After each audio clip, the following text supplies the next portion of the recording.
यार दोस्तों, जैसे बच्चा था ये, इसको स्टडी का स्ट्रेस रहता था। आजकल कोई नहीं पता था बैग किधर गया। खेलने चले जाते थे, अगले दिन जाके चलो वहीं डंडे लगेंगे मास्टर जी से। काम नहीं करते थे, मस्ती मारते थे, ठीक है ना। आजकल क्या है, बच्चा स्कूल से आता है स्ट्रेस में रहेगा। एक पौधा स्ट्रेस में है, वो तो ग्रोथ कैसे करेगा, न्यूट्रिशन भी उसको नहीं लगेगा। कौन सी क्लास में पढ़ते हो? 10th में पढ़ते हो, ठीक है जी। मेरे को बताया योगेश जी ने, कब से ये प्रॉब्लम? 10th में थी। 10th में, उससे पहले कभी नहीं हुई? किस बात का स्ट्रेस रहता था? कि कोई आपसे आगे ना जाए, आप ही टॉपर रहो क्लास के, ठीक है जी। बट याद हो जाता था, अब तो थोड़ा कम हो गया था। कम हो गया था, ठीक है जी। तो क्लास में परफॉर्मेंस आपकी डाउन थी या, और परफॉर्मेंस कैसी है अब स्कूल में? अच्छी चल रही है। नंबर 1 पे या 2 पे? इसको ना ये टेंशन रहती है कि लड़कियां आगे ना चली जाएं इससे। अच्छा। इसकी क्लास में लड़की है मनरीत, वो इससे आगे थोड़ा जाने लगी थी, पोजीशन पे आ गया था वो फर्स्ट पे। ठीक। इसको सारे सारे रात नींद नहीं आना। और हम स्टडी का देखो, प्रेशर कोई बुरी चीज नहीं है, ठीक है जी, अच्छी चीज है, प्रेशर डालना चाहिए।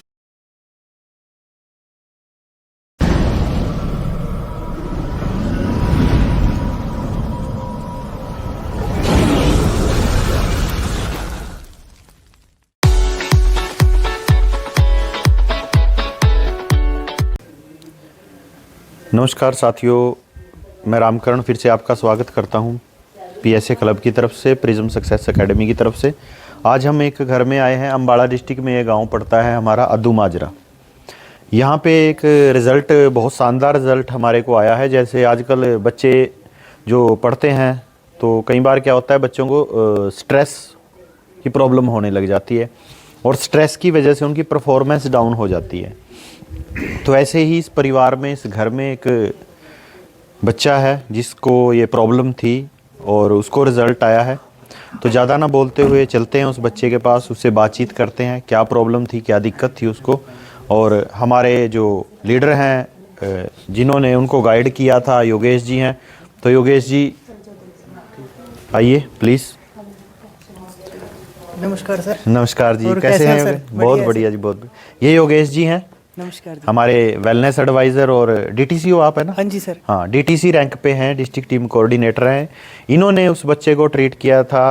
पहले इनसे बात करते हैं, फिर बच्चे के पास चलते हैं। तो क्या दिक्कत थी योगेश जी उनको? नमस्कार दोस्तों, जैसे बच्चा था ये, इसको स्टडी का स्ट्रेस रहता था। आजकल जैसे बच्चों का कंपटीशन चलता है स्कूलों में कि कैसे दूसरे बच्चे को बीट किया जाए। जी जी। तो इसको स्टडी का स्ट्रेस रहता था, नींद नहीं आती थी, बहुत टेंशन रहती थी। तो आज मिलते हैं बच्चे से। चलो, ये तो उसको ही पूछते हैं। ये तो बिल्कुल सही बात कही है योगेश जी ने। जैसे आज की डेट में माँ बाप का क्या होता है कि तू उससे ज़्यादा नंबर कैसे लेके आएगा। बच्चा स्कूल से आता है, मैं अपना टाइम याद करता हूँ, जब हम स्कूल से आते थे हमारे को ये नहीं पता होता था बैग किधर गया। खेलने चले जाते थे, अगले दिन जाके चलो वहीं डंडे लगेंगे मास्टर जी से। काम नहीं करते थे, मस्ती मारते थे, ठीक है ना। आजकल क्या है, बच्चा स्कूल से आता है, चल ट्यूशन को। Yes sir. एक ट्यूशन, फिर 2 ट्यूशन, फिर घर पे आके फिर होमवर्क भी, तेरे को उससे ज़्यादा नंबर लेके आने, उससे ज़्यादा नंबर, मतलब स्ट्रेस तो हमने पैदा कर दिया। तो इसका भाई सोल्यूशन मतलब करो। हाँ, ग्रोथ कहाँ करेगा बच्चा जब स्ट्रेस में रहेगा। एक पौधा स्ट्रेस में है, वो तो ग्रोथ कैसे करेगा, न्यूट्रिशन भी उसको नहीं लगेगा। तो देखते हैं उस बच्चे को क्या रिजल्ट आए हैं, उसी से पूछते हैं। चलिए, ठीक है जी, आओ जी। नमस्कार। नमस्कार सर जी। नमस्कार नमस्कार, कैसे हैं जी? ठीक है जी, बैठो बैठो बेटे। आप इधर आ जाओ, आप इस तरफ। आप इनके माता जी हैं? हाँ जी सर। क्या नाम आपका? मंजीत कौर। मंजीत। आपका बेटे? तरणदीप सिंह। तरणदीप सिंह। ये इधर लगा लो माइक, ताकि हमारी पब्लिक को अच्छे से आपकी बातें सुनाई देने लग जाए। ठीक है जी। तरणदीप जी कौन सी क्लास में पढ़ते हो? 10th में पढ़ते हो, ठीक है जी। मेरे को बताया योगेश जी ने, जैसे कि आपको रिजल्ट आया कि आपको स्ट्रेस रहता था। हाँ जी। कब से ये प्रॉब्लम? 10th में थी। 10th में, उससे पहले कभी नहीं हुई? किस बात का स्ट्रेस रहता था? बस स्टडी का ही। स्टडी का क्या स्ट्रेस? कि आगे ना जाए कोई अपना क्लासमेट हो। अच्छा, कि कोई आपसे आगे ना जाए, आप ही टॉपर रहो क्लास के, ठीक है जी। तो क्या दिक्कत होती थी आपको उस स्ट्रेस के दौरान? बस टेंशन रहती थी, थोड़ा सा नींद नहीं आती थी रात को, नींद नहीं आती थी, पसीना टेंशन। आता था बहुत ज़्यादा। ठीक है जी। और इसका क्या आपकी पढ़ाई पे कुछ असर हो रहा था इसका? हाँ जी, होने लग गया था। क्या असर होने लग गया था? कम याद होता था, पहले तो फटाफट याद हो जाता था, अब तो थोड़ा कम हो गया था। कम हो गया था, ठीक है जी। तो क्लास में परफॉर्मेंस आपकी डाउन थी या अच्छी थी? स्टार्टिंग में तो ठीक थी, अभी बीच में ही डाउन हो गई थी जब स्ट्रेस हो गया था थोड़ा सा। अब तो ठीक चल रहा है। अच्छा, अब ठीक है, हाँ ठीक जी। है जी। तो फिर कितने समय पहले आप योगेश जी से मिले, आपने ट्रीटमेंट चालू किया? मैं 2-3 महीने पहले मिला था सर से।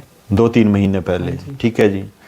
तो योगेश जी ने जब से आपको ट्रीटमेंट दिया है, अब नींद ठीक आती है? हाँ जी, और परफॉर्मेंस कैसी है अब स्कूल में? अच्छी चल रही है। नंबर 1 पे हो 2 पे? नंबर 1 है। अच्छा, अब नंबर 1 पे हो। जी। ठीक, स्ट्रेस ने पीछे कर दिया था आपको, ठीक है जी। तो आप क्या कहना चाहेंगे जी, आप जैसे इनके माता जी हो, तो क्या लगता था आपको? सर जैसे ये मतलब कि इसको ना ये टेंशन रहती है कि लड़कियां आगे ना चली जाएं इससे। अच्छा। इसकी क्लास में लड़की है मनरीत, वो इससे आगे थोड़ा जाने लगी थी। ये सेकंड पोजीशन पे आ गया था, वो फर्स्ट पे। ठीक। इसको सारी सारी रात नींद नहीं आना और पसीना पूरा होना इसको।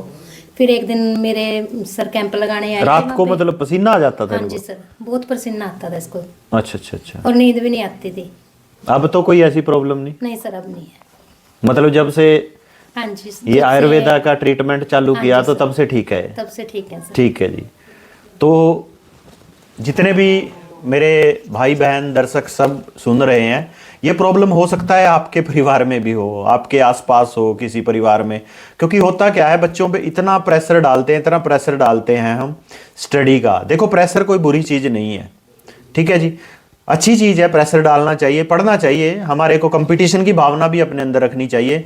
लेकिन होता क्या है, मेंटली ले लेते हैं उस चीज़ को, ठीक है ना, तो उसमें हमारे जो हार्मोन्स होते हैं, हार्मोन्स डिस्टर्ब हो जाते हैं। तो इनको जो ट्रीटमेंट दिया योगेश जी ने, वो किस हिसाब से दिया वो देखिए, मैं डिस्क्लोज तो नहीं कर सकता कि ये दिया वो दिया, वो हर बच्चे का अलग अलग होता है। क्योंकि मैंने एक वीडियो में आपको पहले भी बताया 2-3 दिन पहले कि ये प्रकृति के ऊपर होता है। जैसे इनकी प्रकृति है, इनकी प्रकृति पित्त है, ठीक है ना, ये पित्त प्रधान है। और पित्त प्रधान जो लोग होते हैं एग्रेसिव ज़्यादा होते हैं, तो ये एग्रेसिव नेचर है इनकी और कंपटीशन की भावना ज़्यादा होती है पित्त लोगों में। तो इनको पित्त प्रकृति के हिसाब से योगेश जी ने कॉम्बिनेशन बना के दिया है। तो अगर आप जो दर्शक लोग हैं, अगर आप जानना चाहते हैं कि मेरी प्रकृति क्या है, मेरे को क्या करना चाहिए, मेरा बच्चा कंपटीशन में है, उसको भी स्ट्रेस रहता है, या और इस स्ट्रेस की जो अगली सीढ़ी होती है ना, वो होती है आंखों की रोशनी। आंखों के नीचे गड्ढे बनना, फिर आंखों की रोशनी कम हो जाती है, फिर चश्मे लग जाते हैं, और करते करते करते बच्चा वो बहुत पिछड़ जाता है। तो इस सब का सल्यूशन क्या है, उस बच्चे की प्रकृति को जानिए, उसके आहार और व्यवहार को जानिए, और उसको सही से आयुर्वेदिक या न्यूट्रिशन का कोई सिस्टम दीजिए, ताकि वो बच्चा स्टडी में अच्छा रहे और उसके मानसिक तनाव से वो मुक्त रहे। ठीक है जी तरणदीप जी, होप करते हैं कि आप जीवन में अब आगे बढ़ोगे, कभी स्ट्रेस नहीं लोगे, और कभी स्ट्रेस लो, ठीक है ना, तो संपर्क साध लेना, है ना। बहुत बहुत धन्यवाद है सर इस कंपनी का, जो बेटे को इतना मतलब के वो किया है। देखो, धन्यवाद तो परमपिता परमात्मा का है जी। बहुत धन्यवाद है सर, क्योंकि मेरा एक ही बेटा है, मैं चाहती हूँ कि हाँ, ठीक है जी। ज्यादातर आजकल माँ बाप के पास एक एक दो दो ही बच्चा है, ठीक है ना जी। लेकिन ये शुक्र है परमात्मा का कि आप डॉक्टरों के चक्कर में नहीं पड़े। इस केस में बहुत सारे बच्चे मैंने देखे हैं, मैं मनोरोग चिकित्सक जो होते हैं उनके पास बहुत सारे बच्चे मैंने जाते हुए देखे हैं, जो मतलब आजकल एक मोबाइल का बहुत प्रॉब्लम चली हुई है। बहुत सारे बच्चे ऐसे हैं जो सपने में भी हाथ हिलाते रहते हैं, जो गेम खेल खेल के, वो स्ट्रेस की वजह से होता है।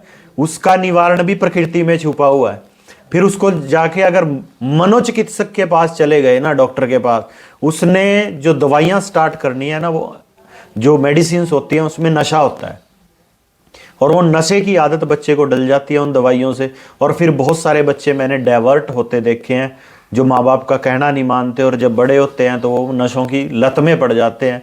तो अपने परिवार को, बच्चों को बचाइए। आज की डेट में हर माँ बाप को, हर बच्चे को आयुर्वेदा का पता होना चाहिए।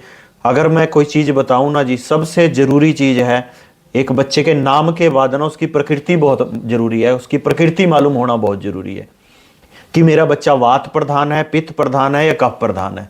और जितने भी स्कूल कॉलेजेस हैं, मेरा तो ये कहना है कि जो टीचर्स हैं उनको मालूम होना चाहिए कि मेरा बच्चा कौन सी प्रकृति का है, उसी हिसाब से उसकी स्टडी कराएं। तो होप करता हूं ये वीडियो आपकी हेल्प करेगा। वीडियो अच्छा लगे तो लाइक और शेयर करना ना भूलें, और चैनल पे नए आए हैं तो सब्सक्राइब का बटन दबा के जाएं, घंटे का बटन दबा के जाएं, ताकि कोई नया रिजल्ट या नई इन्फॉर्मेशन आए तो आपको तुरंत उसका नोटिफिकेशन आ जाए। तो thank you very much, wish all the very best, जय हिंद। Thank you sir.